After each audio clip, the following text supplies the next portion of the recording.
अगर आप लोगों ने इस तरह की ऐड देखी हो और सोच रहे हो अपस्टॉक्स का कोर्स खरीदने के बारे में, तो ये वीडियो आपको ज़रूर से देखनी चाहिए। ऐसा मैं क्यों बोल रहा हूँ, अभी आपको बताता हूँ। क्योंकि इस वीडियो में जो अपस्टॉक्स का सबसे महँगा वाला कोर्स है, जिसका नाम है कंप्लीट स्टॉक मार्केट गाइड, उसका मैं डिटेल समरी देने वाला हूँ, डिटेल रिव्यू बताने वाला हूँ। एक-एक पॉइंट उस कोर्स का मैं कवर करूँगा इस वीडियो में। मैंने खुद कोर्स को लिया है, 6 घंटे 40 मिनट का कोर्स है, मैंने खुद लिया है, पूरा किया है और अब मैं इस वीडियो में उस चीज़ को कवर करने वाला हूँ, ठीक है? फिर उस पहला चीज़ मैं ये करूँगा, फिर उसके बाद जो अपलर्न बाय अपस्टॉक्स है, उसका रिव्यू करूँगा। ये जो प्लेटफ़ॉर्म है अपलर्न जो अपस्टॉक्स से बना है, उसका रिव्यू करूँगा, इसके प्राइसिंग, इसके प्लान, सारी चीज़ को मैं कवर करने की कोशिश किया हूँ, ठीक है? आपको वीडियो को देखने में आराम हो, इसलिए मैंने वीडियो को कुछ पार्ट्स में बाँट दिया है। पहला पार्ट जो अभी आप देख रहे हो, ये इंट्रोडक्शन है। इसके बाद मॉड्यूल 1, मॉड्यूल 2, इस तरीके जिसमें समरी आएगी, जो मैं अभी बताऊँगा, उसकी समरी आएगी कोर्स की। फिर उसके बाद जो लास्ट मैंने कवर किया है अपलर्न बाय अपस्टॉक्स, उसका रिव्यू, उसके प्राइसिंग, उसके प्लान, सब चीज़ बताया। मैंने सारी चीज़ की टाइमलाइन दे दी है, ताकि आपको जहाँ से देखना हो वहाँ से जाके देख सको, आपका टाइम वेस्ट ना हो। एक चीज़ और बताना चाहूँगा, अपस्टॉक्स में अभी के टाइम में अपस्टॉक्स में 32 से भी ज़्यादा कोर्सेज़ हैं, ठीक है? मैं जो कोर्स इस वीडियो में बताने वाला हूँ, जिसका समरी देने वाला हूँ, उस वाले कोर्स का स्पेसिफिकली लिंक मैंने डिस्क्रिप्शन में दे दिया है, ताकि आप लोगों को कन्फ्यूज़न ना हो। उस पे क्लिक करोगे तो आप डायरेक्टली उस कोर्स पे पहुँच जाओगे, ठीक है? तो वीडियो को स्टार्ट करते हैं, ठीक है? तो शुरू करते हैं टेक्निकल एनालिसिस से। टेक्निकल एनालिसिस क्या होता है, पहले इसको समझते हैं, ठीक है? आप जैसे मान लो कि अगर आप आज मार्केट में पैसा इन्वेस्ट करते हो, तो हो सकता है कि आपने पैसा इन्वेस्ट किया, तो हो सकता है कि जब आपने इन्वेस्ट किया, तो हो सकता है मार्केट बढ़ भी सकती है, मार्केट घट भी सकती है, कुछ भी हो सकता है। 50-50 चांसेस है, 50% चांस है कि मार्केट बढ़ जाए, 50% चांस है कि मार्केट घट जाए, ठीक है? लेकिन टेक्निकल एनालिसिस क्या होता है, ये एक तरीके की नॉलेज होती है, एक तरीके की स्किल होती है, जो आप सीखते हो, जो आप अपने अंदर डालते हो, अपने अंदर वो स्किल लेते हो। फिर उस स्किल के थ्रू जब आप इन्वेस्ट करते हो मार्केट में, तो ये चांसेस, ये जो परसेंटेज होता है, वो अलग हो जाता है, क्योंकि आपने स्किल से उस चीज़ को इन्वेस्ट किया है। तो ये जो मार्केट जैसे बढ़ने के चांसेस है, वो मान के चलो, अगर आपको बहुत ज़्यादा एक्सपीरियंस है, तो हो सकता है कि जो मार्केट बढ़ने के चांसेस है, वो 90% बढ़ जाएँगे, हो सकता है। और जो मार्केट घटने के चांसेस है कि मार्केट वहीं से गिरेगी, उसके चांसेस सिर्फ 10% हो जाएँगे। मतलब कि टेक्निकल एनालिसिस की मदद से आप जो अपना रिस्क है, उसको रिड्यूस कर सकते हो। चांसेस ऑफ फेलियर को आप रिड्यूस कर सकते हो। टेक्निकल एनालिसिस एक स्किल होती है, जो आपके रिस्क को रिड्यूस कर देती है, ठीक है? इसको आप ऐसे समझ सकते हो कि पहले आप एक तुक्का लगा रहे थे, एक गेम खेल रहे थे कि कुछ भी हो सकता है। 50% चांस है जीत जाओ, 50% चांस है हार जाओ। अब आपके पास एक स्किल है, जो आप एनहांस करते जा रहे हो विद टाइम। अब एक्सपीरियंस आपका बढ़ता जा रहा है, जो आपके जीतने के चांसेस है, वो बढ़ते चले जा रहे हैं, ठीक है? अब मैं मान के चलो, आपको टेक्निकल एनालिसिस की बेसिक थ्योरी समझ में आ चुकी है। अब थोड़ा-सा आगे चलते हैं। आप चाहे इन्वेस्टमेंट लॉन्ग टर्म के लिए करो, चाहे शॉर्ट टर्म के लिए करो, दोनों में ही टेक्निकल एनालिसिस आपके काम आ जाएगी। आप चाहे कमोडिटीज़ पे करो, चाहे आप करेंसीज़ पे करो, चाहे आप स्टॉक में करो, चाहे क्रिप्टो में करो, ये हर जगह आपकी काम आ जाएगी, ठीक है? तो ये कुछ इन्फॉर्मेशन थी टेक्निकल एनालिसिस के बारे में। अगर इसकी मैं बेसिक डेफिनेशन बताऊँ, तो ये है, टेक्निकल एनालिसिस बोल सकते हो कि स्टडी ऑफ प्राइस होती है चार्ट पे। एक बेसिक डेफिनेशन है, दी गई है। अब प्राइस के बारे में थोड़ा और समझते हैं। प्राइस कैसे मूव करता है, कैसे ट्रेंड काम करता है, उसको समझते हैं। यहाँ पे हम 3 तरीके बताने वाले हैं, जैसे ट्रेंड चलता है। पहला है अप ट्रेंड, दूसरा है डाउन ट्रेंड और तीसरा है साइड ट्रेंड। जब अप ट्रेंड होगा, तब आपको जो है ट्रेड करना होगा, उसमें आपको खरीदना पड़ेगा। और जब डाउन ट्रेंड है, तो उसमें भी आपको ट्रेड करना होता है, उसमें भी आपको बेचना होता है। लेकिन जब साइड ट्रेड होता है, आपको कुछ भी नहीं करना होता, उसमें आपको सिर्फ बैठना होता है, देखना होता है, ठीक है? इसको हमने अभी थ्योरेटिकली बता दिया। अब इसी चीज़ को टेक्निकली कैसे बोला जाता है, वो समझेंगे। टेक्निकली देखो, मैंने यहाँ पे ग्राफ बनाया हुआ है, ठीक है? ये एक पॉइंट है लो और ये एक पॉइंट है हाई, ठीक है?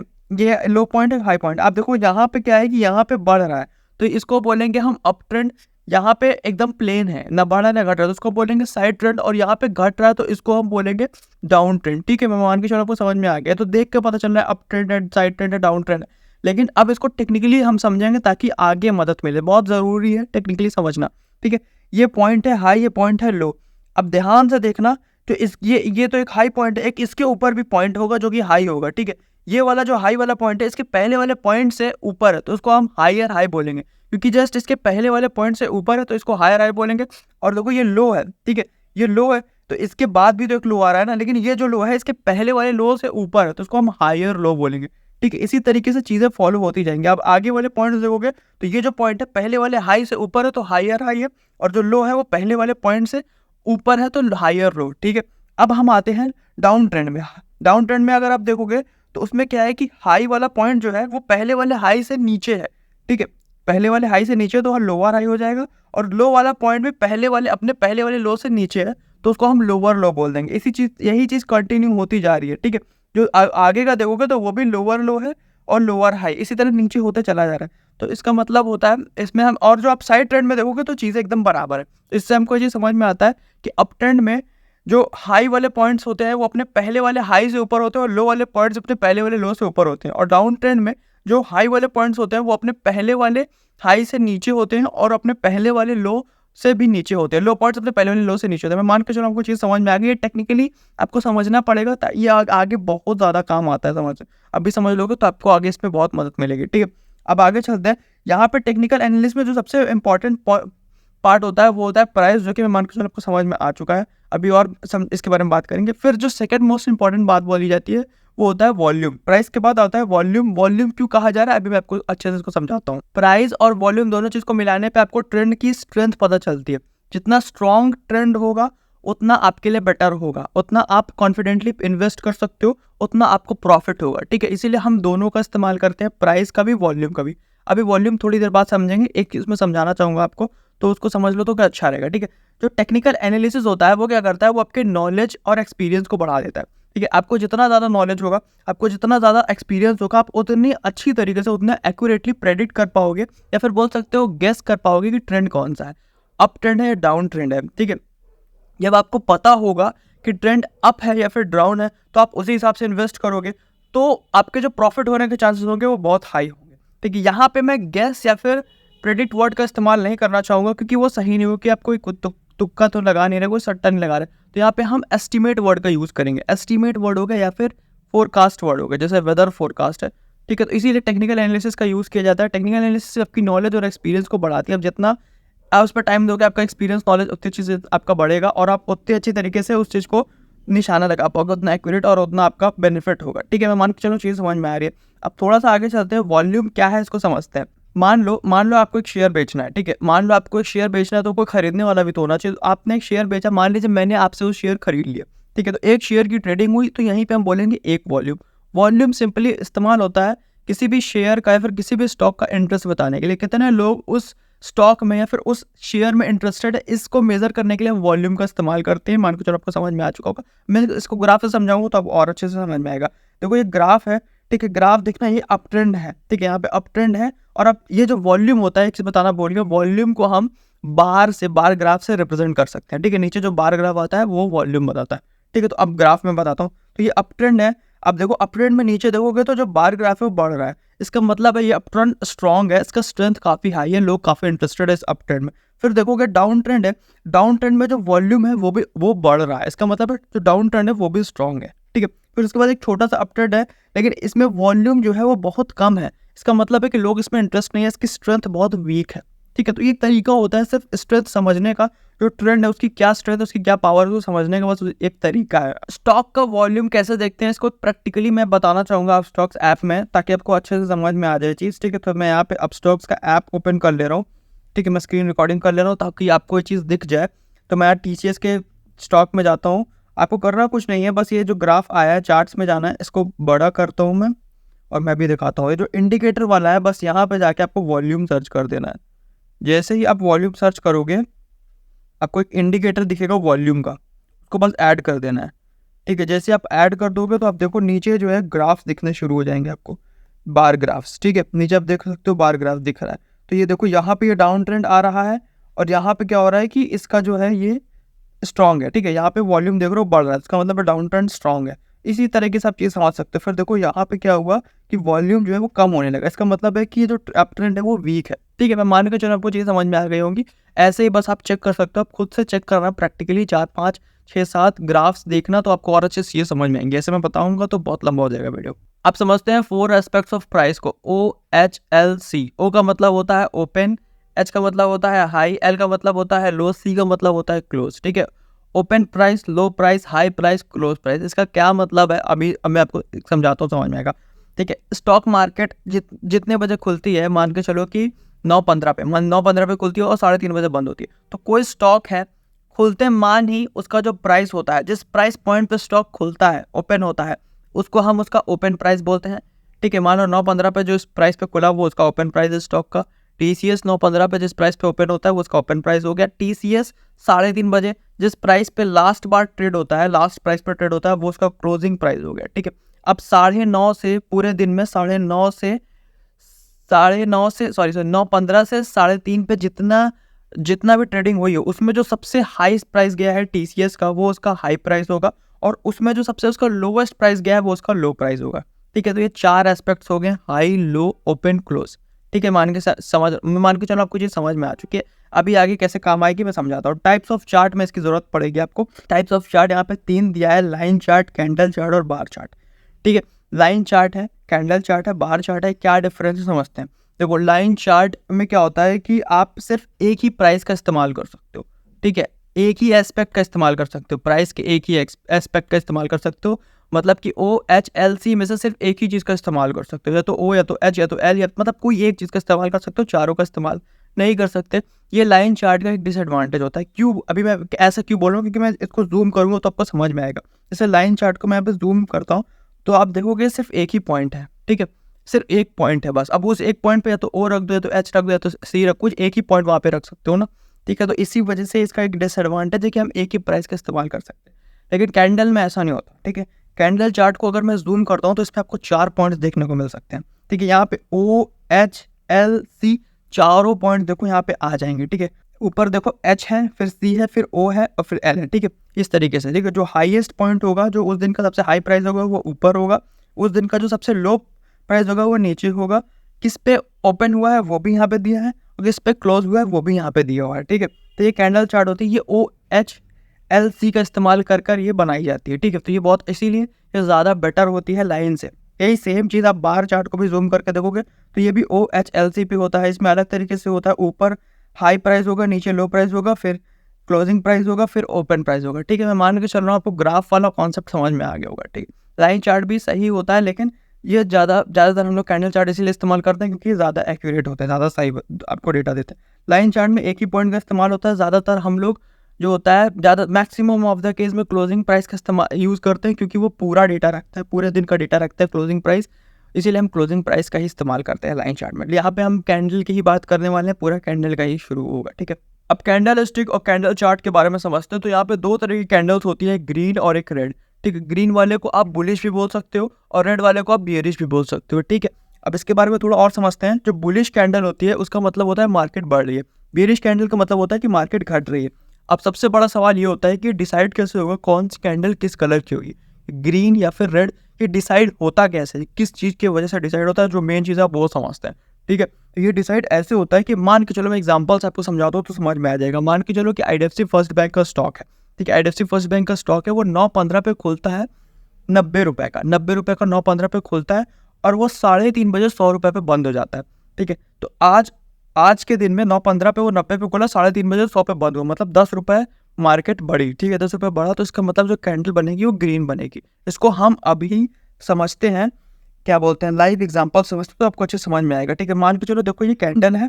ठीक है, आप मान के चलो 90 रुपये पे खुल रही है, तो मैं 90 यहाँ लिख दूंगा, और 100 पे बंद हो रही है। ठीक है, तो 100 मैंने यहाँ लिख दिया।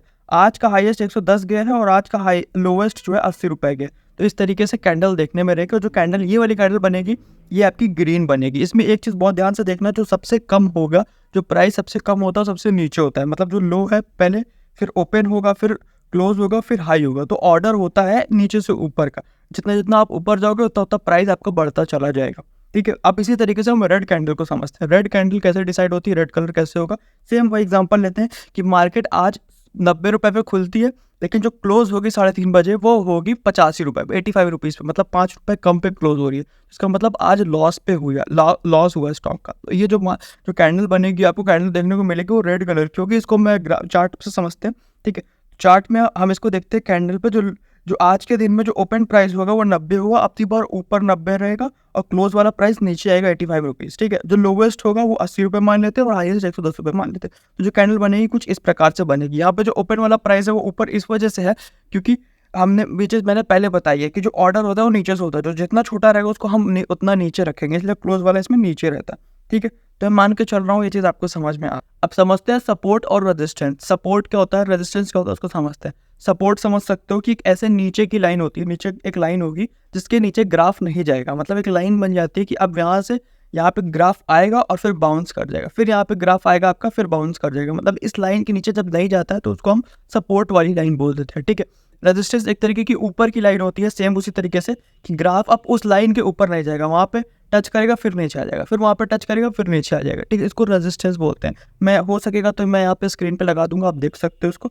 अब उसके बाद हम समझेंगे ब्रेकआउट और ब्रेकडाउन क्या होता है, ठीक है। ब्रेकआउट पहले समझाता हूँ, ब्रेकआउट क्या होता है। मान के चलो एक ग्राफ है, ठीक है, ये ऊपर नीचे जा रही है, रेजिस्टेंस ऊपर, रेजिस्टेंस है नीचे, सपोर्ट है, तो उससे कवर है। जब ये ग्राफ अपनी जो रेजिस्टेंस वाली लाइन है उसको क्रॉस करता है, ठीक है, रेजिस्टेंस वाली लाइन को क्रॉस करके ऊपर जाता है, तो जो जिस पॉइंट पे क्रॉस करेगा उस पॉइंट को ही हम ब्रेकआउट पॉइंट बोलते हैं।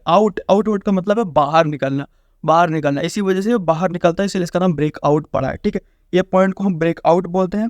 इसमें एक चीज़ आप ध्यान से नोटिस करना कि इस ब्रेकआउट पॉइंट के पहले एक पॉइंट देखो, ये हाई होगा, ठीक है, इसको हम हाई बोलेंगे। तो जो आगे वाला जो हाई बनेगा वो ऊपर ही तो जा रहा है ना, तो वो हायर हाई होगा। कॉमन सेंस है कि वहाँ पे जहाँ पे भी ये पॉइंट रुकेगा वो एक हायर हाई होगा, क्योंकि पीछे वाले हाई से ऊपर। तो जब हायर हाई बनता है तो क्या बोलते हैं, मैंने पहले बताया अप ट्रेंड, ठीक है, इसलिए मैंने बोला था टेक्निकल एनालिसिस आपके आगे बहुत काम आने वाली। तो यहाँ पे ये अप ट्रेंड को रिप्रेजेंट करता है, ये बुलिश साइन होता है, और ये यहाँ से जो मार्केट होगी वो बढ़ेगी, ये चीज़ यहाँ पे होता है। जब आपको ब्रेकआउट दिखे तो मतलब समझना कि वहाँ से मार्केट बढ़ना शुरू होगी। ब्रेक डाउन को समझते हैं। ब्रेक डाउन में क्या होता है कि जब ग्राफ ऊपर नीचे करे और अपना सपोर्ट को तोड़ के नीचे आ जाए, जिस पॉइंट से सपोर्ट को तोड़ के नीचे आएगा उसी पॉइंट को हम ब्रेक डाउन पॉइंट बोलेंगे, ठीक है। सेम चीज़ हम वहाँ जैसे पहले देखा था, यहाँ पे देख सकते हो कि ये पॉइंट लो है, ठीक है, ये पॉइंट लो है, और इसके जो नीचे पॉइंट बनेगा वो लोअर लो ही बनेगा, ठीक है। इस लो से तो नीचे ही बनेगा, तो उसे लोअर लो बनेगा। तो वो लोअर लो बनेगा, तो ये क्या रिप्रेजेंट करता है, डाउन ट्रेंड को रिप्रेजेंट करता है, ये एक बेरिश साइन को रिप्रेजेंट करता है। यहाँ से मतलब मार्केट नीचे गिरेगी, ठीक है। अगर ब्रेक डाउन देखने को मिलता है तो इसका मतलब है कि वहाँ से मार्केट अब टूटेगी, नीचे जाएगी, ठीक है। तो अगला टॉपिक आता है फाइन ट्यूनिंग आर्ट। अब इसको समझते हैं। ये एक तरीके की आर्ट होती है, या फिर बोल सकते हो तरीका होता है, जिससे आप कंफर्म कर सकते हो कि ग्राफ अप ट्रेंड जाएगा या फिर डाउन ट्रेंड आएगा। मतलब एक तरीके की सिर्फ कला होती है, एक तरीके का सिर्फ वे होता है, मेथड होता है कंफर्म करने के लिए कि अप ट्रेंड होगा या फिर डाउन ट्रेंड होगा, ठीक है। इसको हम रीटेस्टिंग के नाम से भी जानते हैं, रीटेस्टिंग भी बोल सकते हो आप इसको मैं भी ग्राफ से समझा दूँ। देखो जो मैंने पहले ग्राफ बनाया था मैं फिर से यहाँ पे बना रहा हूँ, आपको समझ में आ रहा होगा। यहाँ पे ब्रेकआउट पॉइंट है, यहाँ से ऊपर गया। अब मान लो कि ये ऊपर जाके कहीं पे रुक जाता है, तो जो एक पॉइंट पे रुकेगा तो ये पॉइंट हायर हाई होगा, जैसे कि मैंने पहले बताया था। ये वाला हाई है, ये हायर हाई है, ये चीज़ मैंने पहले आपको बता दी है, ठीक है। ये हायर हाई क्यों है आपको समझ में आ चुका है, ये मुझे दोबारा रिपीट करने की जरूरत नहीं है। फिर ये कहीं ना कहीं वहाँ से तो नीचे गिरेगा ही ना। अब ये जो नीचे गिरेगा तो ये इस पॉइंट पे रुक जाएगा। ज़्यादातर बोलते हैं कि इस पॉइंट पे रुक जाएगा, इसका मतलब ये होता है कि जो पहले इसका सपोर्ट था, सॉरी जो पहले इसका रेजिस्टेंस था, अब वो इसका सपोर्ट बन जाएगा, ठीक है, और फिर यहाँ से बढ़ना शुरू हो जाएगा। ऐसा एक्सपेक्टेशन होती है, ऐसा रिपीट होता है, ऐसा रिपीट होता हुआ आ रहा है, तो ये हमारी उम्मीद है कि ऐसा होगा ही होगा, ठीक है। अगर ऐसा नहीं होता तो क्या होगा वो भी हम बाद में बात करेंगे, ठीक है। तो ये हायर हाई होगा, पहले टेक्निकली इस चीज़ को समझते हैं।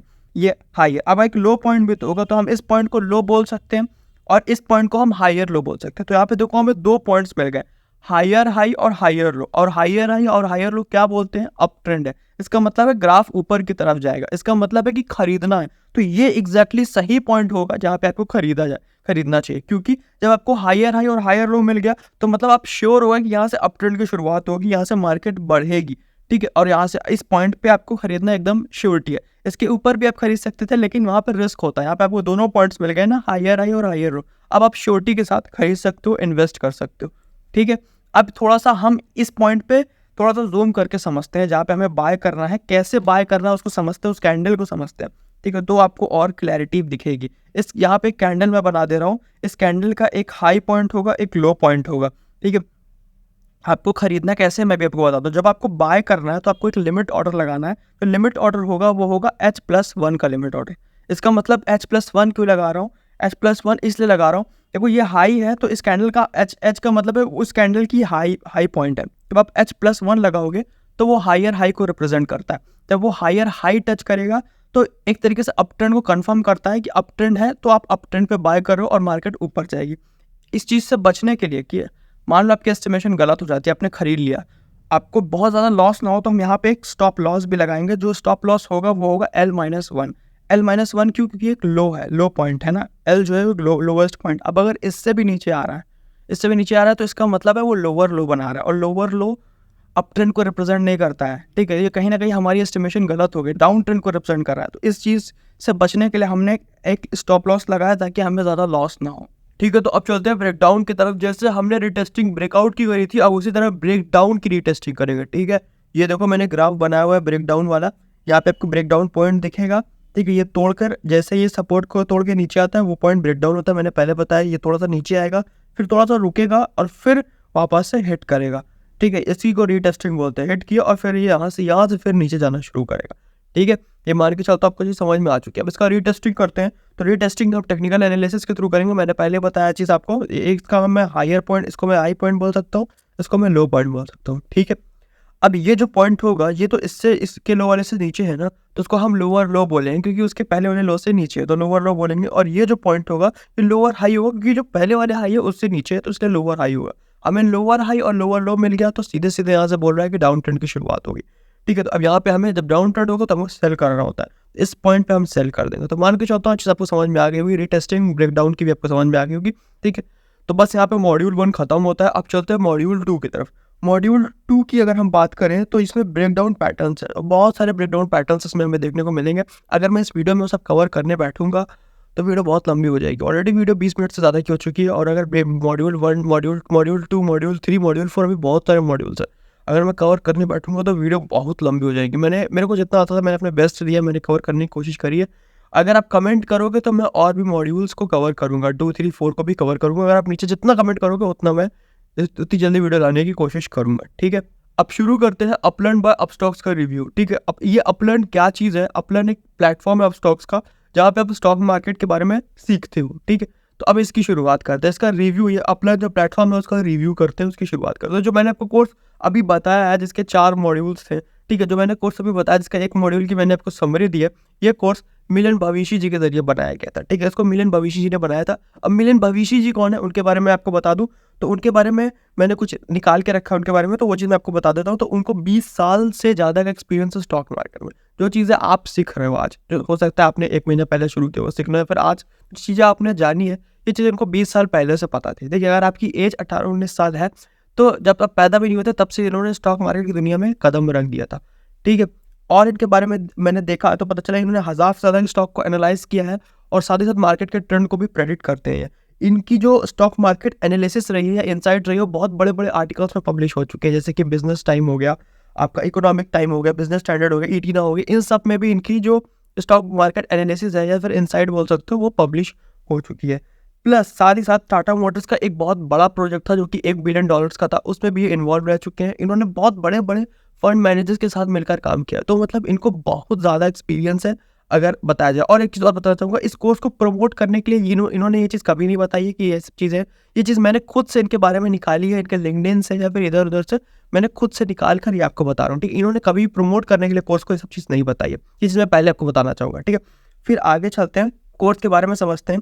ये जो कोर्स इन्होंने बनाया हुआ है, ये 6 घंटा 40 मिनट का टोटल कोर्स है, जिसमें 4 मॉड्यूल है, ठीक है। मैंने सिर्फ एक ही मॉड्यूल कवर किया है, और मेरे को बहुत बुरा लग रहा है कि सिर्फ एक ही मॉड्यूल मैंने कवर किया है, लेकिन मैं बता रहा हूँ कि जितना मुझे आता था मैंने पूरा कोशिश किया कि मैं सब कवर करूँ, एक-एक पॉइंट मैंने कोशिश की, अपना बेस्ट दिया है कवर करने की, ठीक है। अब बात रही कि मिलन भविष्य जी से, मतलब अगर मैं उनके लेवल का तो नहीं बता सकता, उनके 5% लेवल को भी मैं नहीं कवर कर सकता। वो जैसा पढ़ाए हैं उनके 5% भी लेवल मैं नहीं कवर कर सकता। उनको अलग लेवल का एक्सपीरियंस है, मैं उनके आसपास भी नहीं। मैं चीज़ देखो पहले बताना चाह रहा हूँ, ठीक है। मैंने लेकिन अपने एंड से पूरा बेस्ट दिया, जो चीज़ें मैंने सीखी उनसे, वही चीज़ मैंने समरी के फॉर्म में आपको बताने की कोशिश करी हुई। अब कोर्स के प्राइस की तरफ चले तो आप इस कोर्स को 1000 रुपये में एक्सेस कर सकते हो। तो अगर 1000 रुपये में कोई बंदा आपको अपने 20 साल के ट्रेडिंग के एक्सपीरियंस को शेयर कर रहा है, 20 साल के ट्रेडिंग के एक्सपीरियंस को आप 1000 रुपये लेकर आपसे शेयर कर रहा है, तो ये चीज़ सस्ती है या महंगी है, मैं आपसे खुद पूछता हूँ, आप खुद डिसाइड करो। हो सकता है किसी के लिए सस्ती हो, बहुत सस्ती हो सकता है, किसी के लिए बहुत महंगी हो। तो एक सब्जेक्टिव चीज़ है, तो मैं ऐसे बोल नहीं सकता सस्ती है महंगी। मैं आपसे खुद पूछता हूँ कि 1000 रुपये कोई ले रहा है आपसे, और आपसे आपको अपने 20 साल का ट्रेडिंग का एक्सपीरियंस बता रहा है, 20 साल में उसने जो चीज़ें करी है, वो जो चीज़ें सीखा है, वो आपको सिखा रहा है। तो क्या है, सस्ता है महंगा, ये चीज़ आप खुद डिसाइड करो। अब हम इसके सब्सक्रिप्शन मॉडल की तरफ चलते हैं। तो मैंने जब सब्सक्रिप्शन लिया था इस वाले कोर्स का, जिसका नाम है कंप्लीट स्टॉक मार्केट गाइड, तो जब मैंने इसका सब्सक्रिप्शन लिया था तो उसके साथ मुझे बाकी के जो 33 और कोर्सेज हैं इस प्लेटफॉर्म में, 33 और कोर्सेज आपको मिलेंगे, ठीक है, इसके अलावा, तो वो भी मुझे फ्री में मिल गए थे। प्लस जितने भी वेबिनार्स हैं वो भी मुझे फ्री में रहे थे, क्योंकि ये सब्सक्रिप्शन मॉडल पे वर्क करता है। तो अगर मैं 1000 रुपये का सब्सक्रिप्शन लिया तो मुझे 3 महीने का सब्सक्रिप्शन मिल गया, जिसमें मुझे ये कोर्स तो मिला ही मिला, बाकी के जितने भी कोर्सेज है अपलर्न पे, वो भी पूरे 34 के 34 कोर्सेज का मुझे एक्सेस मिला। मैंने कस्टमर केयर से बात करी थी, अगर आप भी ऐसे जाकर खरीदोगे तो आपको भी पूरे 34 कोर्स मिलेंगे, सिर्फ यही वाला नहीं मिलेगा 1000 रुपये में, वो भी 3 महीने की वैलिडिटी रहेगी अगर आप 1000 रुपये वाला प्लान लेते हो तो। और साथ ही साथ जितने भी वेबिनार्स हैं वो भी आपको मिलेंगे, आने वाले वेबिनार्स भी मिलेंगे, और पहले से जो वेबिनार शुरू हो चुके हैं वो भी मिलेंगे। तो अब आप बताओ कि 1000 रुपये में ये चीज़ सस्ता है या महंगा है, मैं आपसे खुद पूछता हूँ। मैं आपसे कुछ सवाल करता हूँ, क्या सस्ता है महँगा? आप कोई भी कोचिंग या इंस्टीट्यूट जाते हो तो ₹1000 तो रजिस्ट्रेशन फॉर्म लग जाता है। यहाँ पे ₹1000 का आपको 3 महीने का सब्सक्रिप्शन मिल जा रहा है और इतने हाई अथॉरिटी, इतने हाई लेवल के लोग आपको आके अपना एक्सपीरियंस शेयर करेंगे। तो ये आपकी खुद की कॉल है, हो सकता है किसी के लिए महँगा, हो सकता है किसी के लिए सस्ता हो, तो मैं इस पे कुछ नहीं बोलूँगा। और एक चीज़ मैं बताना चाहूँगा, अगर आप अफोर्ड नहीं कर सकते तो भी कोई बात नहीं, आप चैनल को सब्सक्राइब कर दो। मैं आपसे प्रॉमिस करता हूँ, मैं जो भी चीज़ें सीखूँगा, जितनी भी चीज़ें मुझे आएँगी, जितनी भी चीज़ें मैं सीखता जाऊँगा, मैं पूरी चीज़ें आपको बताऊँगा, कोशिश करूँगा उसको एकदम ईज़ी से ईज़ी लैंग्वेज में आके यहाँ पे कवर करूँ, यहाँ पे बताऊँ, ठीक है? तो बस आज की वीडियो में इतना ही। एक चीज़ और बताना चाहूँगा कि देखो, अगर आपके पास अपस्टॉक्स अकाउंट है तब तो अच्छी बात है, लेकिन अगर अपस्टॉक्स अकाउंट नहीं है, अपस्टॉक्स अकाउंट ओपन करने का लिंक मैंने डिस्क्रिप्शन में दिया है, क्योंकि मैं अपना सारा इन्वेस्टमेंट अपस्टॉक्स से करता हूँ, इसलिए मैं आपको भी अपस्टॉक्स रिकमेंड कर रहा हूँ। उसका अकाउंट ओपन करने का लिंक भी मैंने डिस्क्रिप्शन में दे दिया और अपलर्न का भी लिंक मैंने डिस्क्रिप्शन में दे दिया, ठीक है? तो अगर आपको जो भी लिंक इस्तेमाल करना आप कर सकते हो। तो बस आज की वीडियो में इतना ही, मैं मिलता हूँ आपसे अगली वीडियो में।